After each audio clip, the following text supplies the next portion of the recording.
মধুখালি মধুখালি মধুখালি চলে এসেছে, নামুন নামুন, আরে সকলে নামুন দয়া করে, মধুখালি চলে এসেছে। আরে ও বাবু, আপনি বসে আছেন কেন? আরে নামুন না, মধুখালি চলে এসেছে। বাসে ওঠার পর থেকে তো মাথা খারাপ করে দিচ্ছিলেন যে মধুখালি এলে আমাকে একবার জানাবে। তাহলে এখন বারবার বলছি মধুখালি বাস স্টপ চলে এসেছে, নামছেন না কেন? আরে নামুন নামুন, তাড়াতাড়ি নামুন, দেরি হচ্ছে, এখনো অনেকটা পথ বাকি। এই চললে চললে, সবাই নেমে গেছে।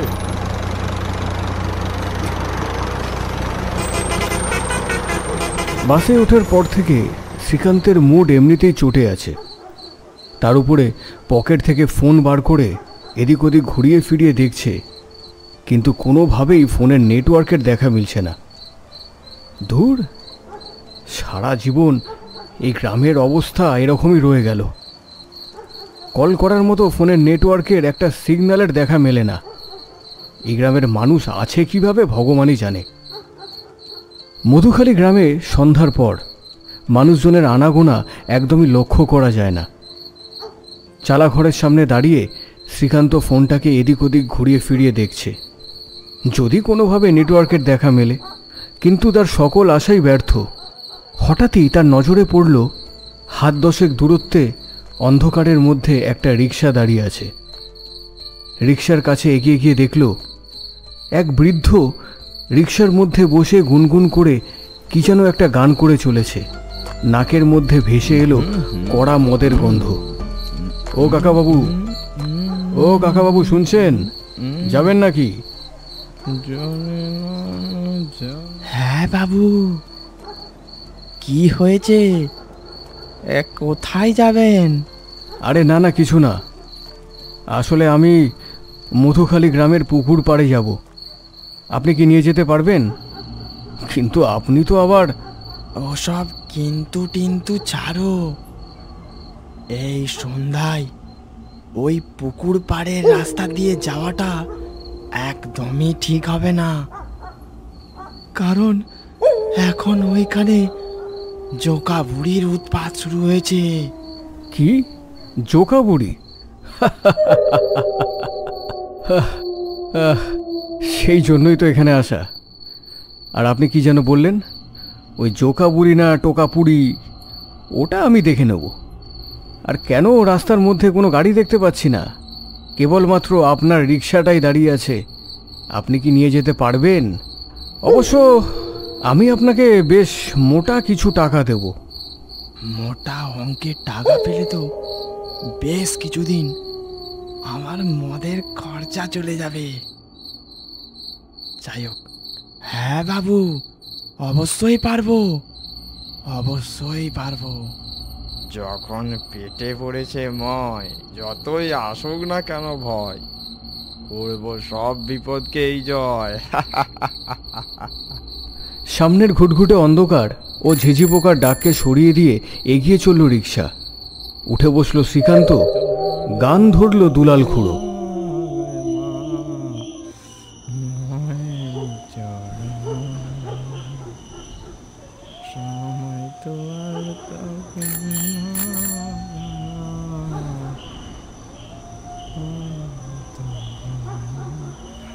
আচ্ছা বাবু, এমনিতেই তো জোকা বুড়ির উৎপাত মধুখালি গ্রামের ওই পুকুর পাড়ে, তাহলে আপনি জীবনে ঝুঁকি নিয়ে যাচ্ছেন কেন বলুন তো বাবু? আপনি তো দেখে মনে হয় খুব ভালো ঘরের ছেলে। আপনি তো আর আমার মতো মদ খেয়ে নেই যে ভয় পাবেন না। আসলে ওখানে আমার এক ছোটবেলার বন্ধু বঙ্কিম থাকে, ওর কাছেই যাচ্ছি। আর আমি শহরে গত 6 মাস আগেই চোর ডাকাতকে ধরার জন্য পুলিশের চাকরি পেয়েছি, বুঝলেন কি না? তাই বেশ কিছুদিন আগেই এই মধুখালি গ্রামের তোমার ওই জোকা বুড়ি না কি বুড়ি যেন, তার উৎপাতের খবর পেলাম। শুনলাম নাকি বেশ কিছু গ্রামবাসী মারা গেছে। আর সেই খবরটা স্টেশনে পৌঁছাতেই আমি সঙ্গে সঙ্গে বড়বাবুকে আবদার করি যেন সে আমাকে এই মধুখালি গ্রামেই ট্রান্সফার করে। আসলে আমার খুব দেখার ইচ্ছা জোকা বুড়ির নাম দিয়ে চালানো এই ভয়াবহ হত্যাকাণ্ডের পিছনের রহস্যটা কি? কেই বা আছে? কে এই জোকা বুড়ি? আদৌ কি এটা কোনো জোকা বুড়ি বা অলৌকিক কিছু, নাকি সত্যি কোনো জীবন্ত মানুষ এই ফন্দি এঁটে এই ধরনের নোংরা কাজ করে চলেছে এই গ্রামের মধ্যে? সেটা আমি খুব শীঘ্রই খুঁজে বার করব, খুব শীঘ্রই। বাহ বাহ, বেশ ভালো, বেশ ভালো। আপনাদের জন্যই তো আমরা ভয়কে জয় করি, কোনো কিছুকে ভয় পাই না। হ্যাঁ, সেটা আমি দেখতেই পাচ্ছি। যদি আপনি মদ খেয়ে না থাকতেন, আপনার ভয় কি জয় করা হতো? হ্যাঁ, আরে বাবু, মানে রিক্সা পুকুর পাড়ে রাস্তার ধারে এগিয়ে গিয়ে দাঁড়ালো দূরের এক ছোট্ট কুটিরের সামনে। নিন বাবু, চলে এসেছি। এইটাই হলো বঙ্কিমের ছোট্ট কুটির। ধন্যবাদ আপনাকে। এই সন্ধ্যাবেলা নয়তো হেঁটে হেঁটে গোটা পথটা আসতে হতো। কিছু টাকা দুলাল খুড়োর হাতে দিয়ে শ্রীকান্ত দরজার মধ্যে টোকা লাগালো। বঙ্কিমবাবু, বাড়িতে আছেন নাকি? ও বঙ্কিমবাবু, বাড়িতে আছেন? থানা থেকে এসেছি। আপনার নামে একটা কমপ্লেন ডায়েরি করা হয়েছে। দরজা খুলুন। খুব দ্রুত বাড়ির দরজা খুলে গেল। বাড়ির ভেতরে দাঁড়িয়ে আছে বঙ্কিম। মুখের মধ্যে ছিল এক আশ্চর্যের ছাপ। হঠাৎই সামনে বন্ধুকে দেখে মুখের মধ্যে যেন এক আনন্দের হাসি খেলে উঠল। আরে শ্রী যে, ভেতরে যাব তো নাকি? হ্যাঁ, আরে আয় আয়, বস বস, সামনের খাটে গিয়ে বস। দাঁড়া, দরজাটা বন্ধ করে দিয়ে আসি। বেশ অনেকটাই দূরত্ব বুঝলি, আজ শরীরটা একদম ছেড়ে দিয়েছে। যাই হোক, এই নে মিষ্টি খা, আগে আগে মিষ্টি খা, তারপরে কথা হবে। বলেই শ্রীকান্ত মিষ্টির প্যাকেট থেকে একটা মিষ্টি বঙ্কিমের মুখে পুরে দিল। বঙ্কিম আশ্চর্য হয়ে তাকিয়ে রইল। আরে আরে আরে কি হয়েছে আগে বল। আসলে ভালো একটা খবর আছে, তাই তো মিষ্টিটা আগেই খাইয়ে দিলাম। হ্যাঁ রে, এবারে বল ভালো খবরটা কি? আসলে অনেক খুঁজে খুঁজে শহরের পুলিশের চাকরিটা পেয়েই গেলাম, বুঝলি। কি বলছিস ভাই? এ তো খুবই খুশির খবর। কবে পেলি চাকরিটা? মাস ছয়েক হবে। ভাবলাম তোর বাড়িতে এসে সেই খবরটা দেব, আর সেই টাইমটা চলেও আসলো, বুঝলি। বাহ, চাকরিটাও পেলি, তাও আবার আমাদেরই গ্রামে। এ তো খুবই ভালো কথা। কিন্তু কিন্তু গ্রামে যা জোকা বুড়ির উৎপাত শুরু হয়েছে। না রে না রে, চাকরিটা আমি শহরেই পেয়েছি। এই কি বললি যেন, জোকা বুড়ি নাকি কি একটা বুড়ি? কিছুদিন আগে খবর পেয়েছিলাম ওই জোকা বুড়ি তাণ্ডবে নাকি অনেকেই মারা যাচ্ছে এই গ্রামে। তাই তো বড়বাবুর কাছে একটু অনুরোধ করেই এই গ্রামে চলে আসলাম ট্রান্সফার নিয়ে। এবারে তোদের এই জোকা বুড়ির সমস্যা পুরোপুরি মিটিয়ে দেব, কারণ এটার তদন্ত আমি করব। সাথে সাথেই বঙ্কিমের মুখ থেকে আনন্দের ছাপ সরে গিয়ে একটা দুশ্চিন্তার ছাপ দেখা দিল। কি বলছিস? গোটা গ্রাম এই জোকা বুড়ির ভয়ে ঘর থেকে বের হচ্ছে না, আর তুই কি না তদন্ত করবি? না না, তোর এটা একদমই ঠিক হয়নি। এখানে আসাটা তোর একদমই ঠিক হয়নি। আর বেশ কিছুদিন থেকে অনেকগুলো মানুষ মারা যাচ্ছে ওই পুকুর পাড়ে, বিশেষ করে মহিলারা, যারা ওই পুকুর পাড় দিয়ে হেঁটে যাচ্ছে বা রাতের বেলা ওই পুকুর পাড়ে টানিয়ে নিয়ে যাচ্ছে। তাদের পা ধরে টেনে জলে ডুবিয়ে মারছে এবং ভোরবেলা ওই মৃতদেহ পুকুর পাড়ে ভাসতে দেখা যাচ্ছে। এ বিশাল ভয়ঙ্কর, বিশাল ভয়ঙ্কর ওই জোকা বুড়ি। ছোটবেলা থেকেই তুই একটু ভীতুই রয়ে গেলি, তাই না? কুসংস্কার যেন তোর মনের মধ্যে জেঁকে বসেছে। আরে ভাই, ভয় না হয় আমি একা পাই, তাহলে কি গোটা গ্রাম ভয় পাবে? এই জোকা বুড়ির তাণ্ডব, গোটা গ্রামের মানুষজন ভয়ভীত হয়ে আছে। সাথে সাথেই পাশের বাড়ি থেকে গ্রামবাসীদের চিৎকার আর কান্নাকাটির আওয়াজ ভেসে আসে। দুজনেই অবাক হয়ে তাকায় সেই দিকে। ওকে কোনোভাবে ঘর থেকে বেরোতে দেওয়া যাবে না। আমি গ্রামের মোড়ল, আমার কথা শোনো। বিপদ ঘটে যাবে আবার একটা। হাতটা চেপে দাও, হাতটা চেপে দাও, টেনে নিয়ে গেল রে, ও চলে গেলে মরে যাবে। নিয়ে গেল। মা, তোর কি হয়েছে মা? তুই এমন কেন করছিস? এটা আমি তোর বাবা, আমাকে চিনতে পারছিস না মা? সাবিত্রী, কি হয়েছে তোর? ছেড়ে দাও, ছেড়ে দাও আমাকে। আমি কোনোভাবেই ওই পুকুর পাড়ে যাবই। ছেড়ে দাও, ছেড়ে দাও। আমি যে কোনোভাবেই ওই পুকুর পাড়ে যাব। আমাকে তোরা ছাড়, ছাড় বলছি। আমাকে তোরা আটকে রাখতে পারবি না। কি ভেবেছিস কি আমাকে আটকে রাখবি? দেখ দেখ আমার গায়ের জোর দেখ। ছেড়ে দে, ছেড়ে দে আমাকে, ছেড়ে দে। কি হয়েছে রে ভাই, এত চিৎকার কিসের? তোর পাশেরই তো বাড়ি, বলতে পারবি কি হচ্ছে ওখানে? আমি যাব একবার। তুই একা কেন যাবি? আমাকেও তো যেতে হবে নাকি? আমার বাড়ির পাশে, আমি যাব না? মনে হয় জোকা বুড়িতে পেয়েছে মেয়েটারে। চল চল চল চল। কি তখন থেকে জোকাবুড়ি করে চলেছিস? কিছু ঢুকছেই না আমার মাথায়। দুই বন্ধু আর এক মুহূর্ত দেরি না করে পাশের ঘরের দরজার পাশে গিয়ে তাজ্জব বনে যায়। তাদের চোখের সামনে ঘটে চলেছে এক অলৌকিক কাণ্ড। গ্রামের দু চারজন বেশ সন্ডা মার্কা লোকজন মিলে একটা বাচ্চা মেয়েকে ধরে রাখতে পারছে না। তার চিৎকার যেন গোটা গ্রামের আনাচে কানাচে ছড়িয়ে পড়ছে।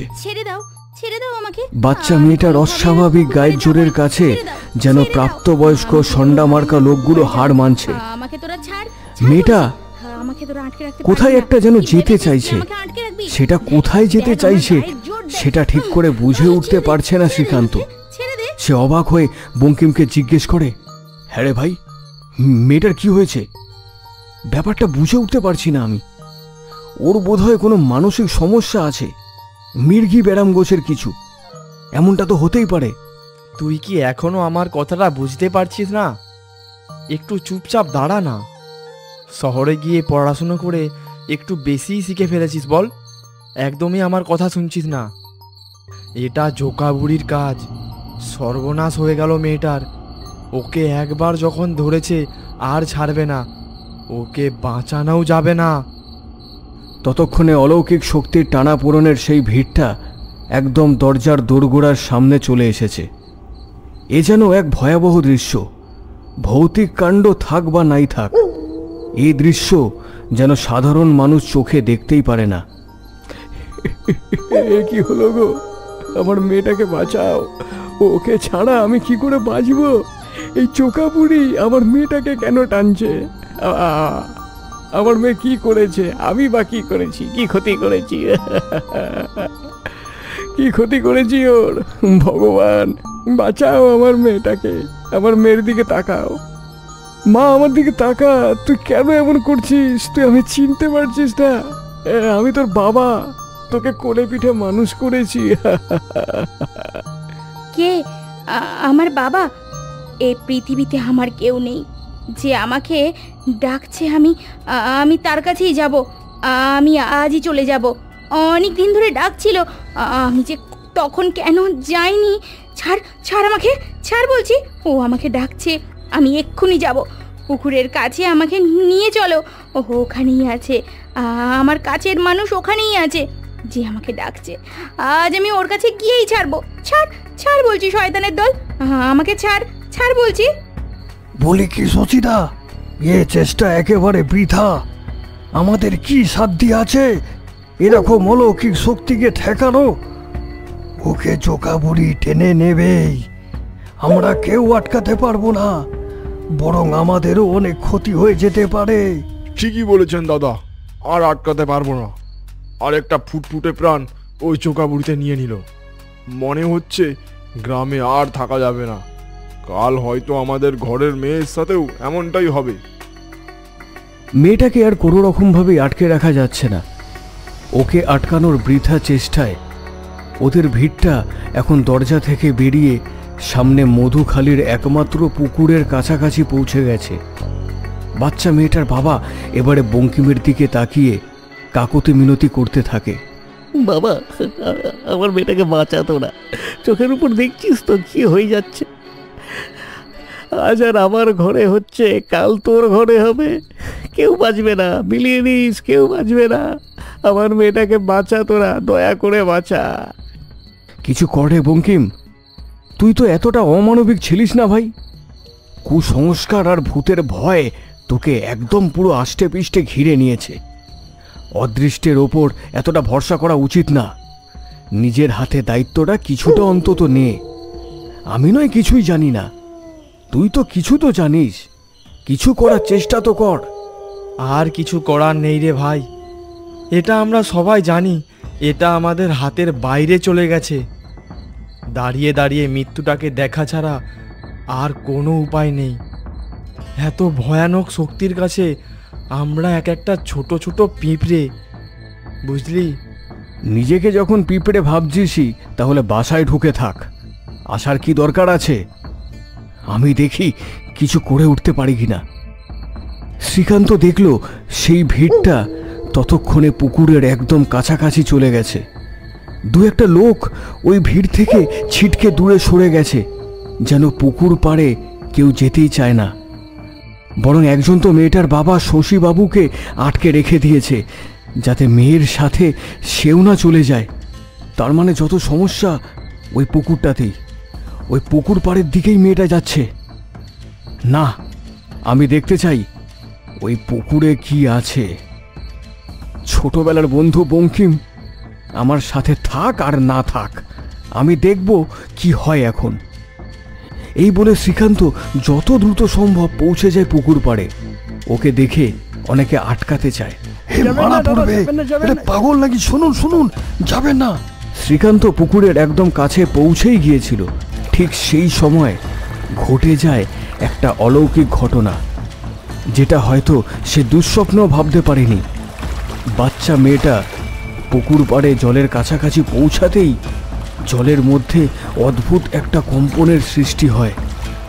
যেন মনে হচ্ছে শুধু পুকুরের জলের মধ্যে ভূমিকম্প হচ্ছে। এই দৃশ্য দেখে মেয়ের বাবা শশী বলে ওঠে, সাদা চোকাপুরি, তুই আমার মেয়েকে নিবি তাই না? ঠিক আছে, আমিও আমার মেয়েকে যেতে দেবো না, বরং ওর বদলে আমি তোর কাছে যাচ্ছি, এই নে। এই বলে মেয়ের বাবা শশী এক ঝাঁপ দিল পুকুরের জলের সেই কম্পনের মধ্যে। সঙ্গে সঙ্গে ভেসে এলো তার এক আর্তচিৎকার।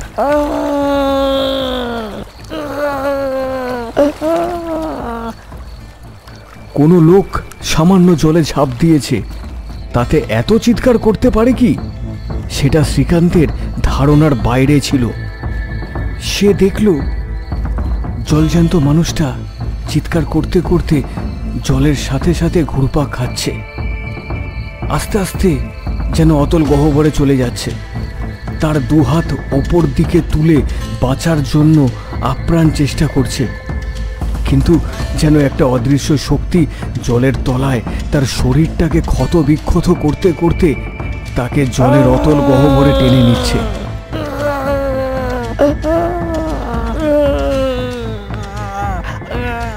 তারপর হঠাৎ সব চুপ। বাচ্চা মেয়েটা অজ্ঞান হয়ে ছিটকে পড়ে গেল পুকুর পাড়ের মাটির উপরে। যেই কয়েকজন লোক আশেপাশে ছিল, এই অস্বাভাবিক দৃশ্য দেখে তারা মেয়েটাকে ছেড়ে যে যার ঘরের দিকে ভয় পালিয়েছে। পুকুর পাড়ে হতভম্ব হয়ে দাঁড়িয়ে আছে শ্রীকান্ত একা। তার পাশে তার ছোটবেলার বন্ধু বঙ্কিম পর্যন্ত নেই। এ কি হয়ে গেল? কি হলো এটা? একটা জলজ্যান্ত মানুষকে বাঁচাতে পারলাম না। কে এই শক্তি? কে আছে এই জলের তলায়? বেরিয়ে আয়, আমার চোখের সামনে বেরিয়ে আয়। আমি জানতে চাই কেন নিরীহ মানুষগুলোকে তুই মারছিস। এরা কি ক্ষতি করেছে তোর?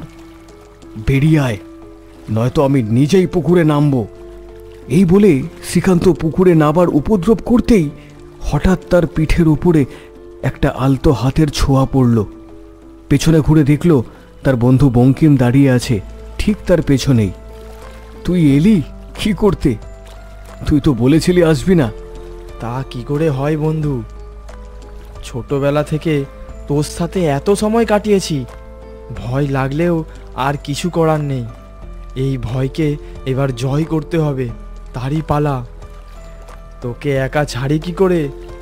এই ভুলটা একেবারেই করিস না বন্ধু।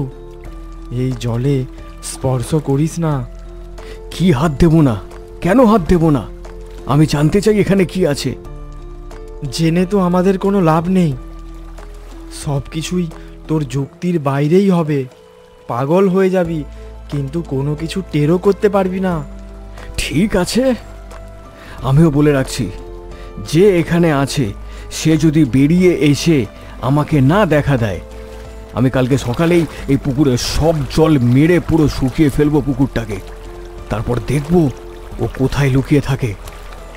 এ কথা বলার সঙ্গে সঙ্গেই পুকুরের মাঝ বরাবর একটা বিশাল ঢেউয়ের সৃষ্টি হলো, আর সেই ঢেউয়ের মাঝখান থেকে বেরিয়ে এলো এক ভয়াবহ বুড়ির মূর্তি। তার গা থেকে পচা মাছের আষ্টে গন্ধ বেরোচ্ছে। তার চোখ দুটোতে যেন দুটুকরো আগুন জ্বলছে। এই ভয়ানক মূর্তিকে দেখে দুই বন্ধু ছিটকে সরে যায় পেছন দিকে। কি বললি? জল শুকিয়ে ফেলবি আর আর তাতে তুই নাকি আমাকে খুঁজে পাবি? হ্যাঁ হ্যাঁ, আমাকে খুঁজে পাবি? চেষ্টা করে দেখতে পারিস, সন্ধ্যেবেলা দেখবি এই পুকুরে আবার আগের মতো জল। পুলিশ হয়েছিস না? পারবি? আমাকে ধরতে পারবি? এই নে, এই নে, ধর দেখি। হায় আয় আয় আয়, ধর আমাকে। আমাকে ধর ধর ধর দেখি।